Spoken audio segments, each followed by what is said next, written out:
What's going on, guys? Welcome back to the channel. You know who it is by now. Jimothy. Well, what do we have here? Surprise, motherfucker. So Konami decided to do Yu-Gi-Oh players a solid by dropping the ban list well in advance of the remote duel extravaganza that should be happening either later on this month or early next month, which is really interesting because if you've got cards that you need to collect for it, go ahead and get your cards because you're safe in the knowledge knowing that majority of the decks that you're going to be playing won't be seeing any random hits on the forbidden and limited list. Now I'm not going to spend minutes and minutes talking about what should be banned. I'm just going to give you my thoughts on it very quickly, and I want to hear from you guys. What are your thoughts on the ban list? Now there is no right or wrong answer in my opinion. There's just preconceived ideas, perception, and just an overall arching idea of what the game should look like in terms of the meta. Now we have seen on the forbidden list, we've seen Zodiac Dryden and God Dragon Alpi hit. Now Alpi has been called out by the community for I don't know how long now to be hit, and to be honest, it does do some way, shape or form in kind of checking Dragon Link. Dragon Link will still be able to do its thing, not necessarily in the way it has been doing it, but it still will be able to access a lot of its cards.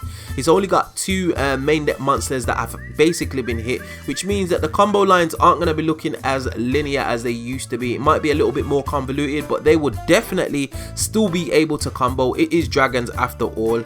Zodiac Dryden, wow, oh wow, I am sure that this card actually got unbanned not too long ago. I can't remember exactly when the forbidden list, when this came off the forbidden list, but be in Konami's power to ban this card again because they've actually followed suit in the OCG. This card is actually banned in the OCG because it was turning Zodiacs into a AA Zeus, the Sky Thunder deck, which meant that it was just basically stacking materials to go into Zeus. So I'm a bit perplexed at this. Konami must have foresaw this coming and they decided to ban Dryden. Well, it is what it is. Onto the limited section, we see Miscellaneous Saurus. That was no surprise to nobody. Again, this was called out to be banned or hit on the forbidden and limited list in the previous list. So the fact that it's gone back to one as it stands is something that was kind of expected. And as the meme goes, have you read Misk? We all know what it does by now. But why are you upset? It literally has invalidated every single deck and it's so shit. Can you elaborate? Have you read Misk? Skullcrabat Joker is an interesting card. I don't think it's going to be doing much, to be honest, but it gives Pendulum decks a nice little boost. Salamangreat Mirage Stallion. Now this is a card that I actually called out to be unbanned. Was it last forbidden list? No, the forbidden list previous to that. I do think it gives Salamangreat a little bit of a boost. They're not actually going to do much in my opinion. Where the game's gone at the moment, it's far beyond Salamangreat's capabilities, especially with some of the cards that have been released. You're looking at like Forbidden Droplets, for example, triple tactical talents, all that kind of thing. It does give Salamangreat a nice boost, and it doesn't actually affect the deck because you do get locked into fires once you summon Mirage Stallion, use its effect. So it's a nice little tech.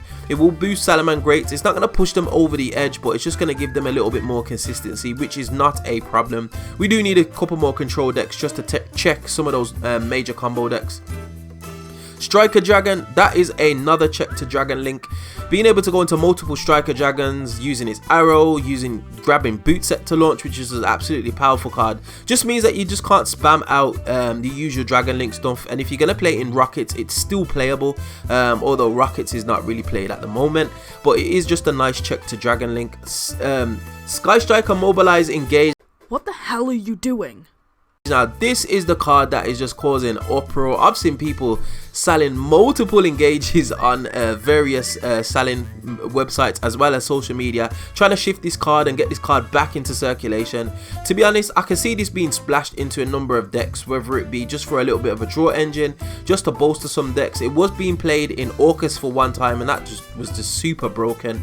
Speaking of Orcus, that is one of the only decks that hasn't been buffed by the current ban list, and it was around the same time that Mirage Stallion, Mobilize Engage got banned. Those three decks were the top decks at the time, and two of them have got back some of their most influential cards. So it'd be nice to see if Orcus Harp Horror does eventually come off the list, but neither here nor there, it hasn't come off as we stand. Double Iris Magician, yeah, so what? And Symbol of Heritage, like Who the fuck is this asshole? who was even abusing that card realistically? It potentially could be used with Lone Fire Blossom, but hey ho, it is what it is.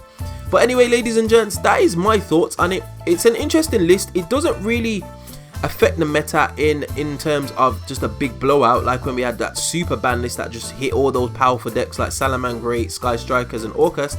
But it does check a few decks, and it allows for a little bit of wiggle room for some of the decks and cards that Konami are going to be releasing, just to be able to try and have some kind of influence over the meta and us not be blown out by Dragon Link. But like I said, I just want to hear your thoughts on it. Did Konami do enough in going forward on this forbidden and limited list?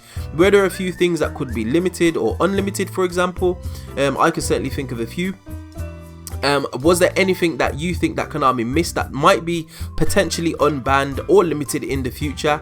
If so, get at me in that comment section below. And as always, we find ourselves at the end of another video. If you did like this content, you know what to do by now. Hit that like button, share, subscribe, all of that beautiful good stuff, and I will definitely see you guys on the next video. Hope you enjoyed. Peace.